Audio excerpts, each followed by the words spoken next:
येशू ख्रीष्ट यस संसारमा आफ्नो राज्य स्थापना गर्न आउनुभयो र त्यो राज्य मानिसहरूले सोचेको जस्तो राज्य होइन।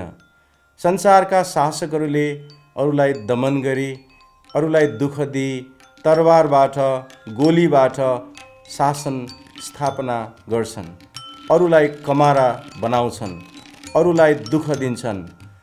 तर संसारमा यस्तो खालको एउटा व्यक्ति आउनुभयो जसले आफ्नो राज्य दमनमा, बन्दुकमा, गोलीमा, तरवारमा होइन, तर उहाँले आफ्नो राज्य प्रेममा स्थापना गर्नुभयो। यस्तो खालको व्यक्ति जुन व्यक्ति संसारमा अर्को कुनै पनि छैन।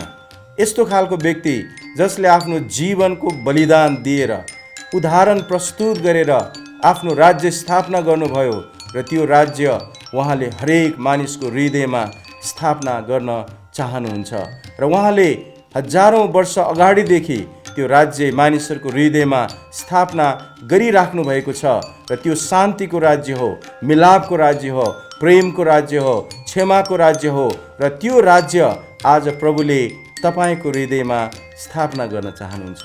यो अवसर प्रभु येशूले तपाईँलाई दिनुभएको छ। येशू ख्रीष्टको अर्थ नै हाम्रा मुक्तिदाता जो अभिषिक्त हुनुभएको छ, हामीलाई छुटकारा दिनको लागि उहाँको धार्मिकताको राज्य, शान्तिको राज्य, प्रेमको राज्य, मिलापको राज्य हाम्रो हृदयमा स्थापना गर्न उहाँ आउनुभएको छ। त्यसै कारण तपाईँले पनि येशू ख्रीष्टलाई चिन्नुहोस् र उहाँको धार्मिकताको राज्य तपाईँको हृदयमा स्थापना गर्न दिनुहोस्।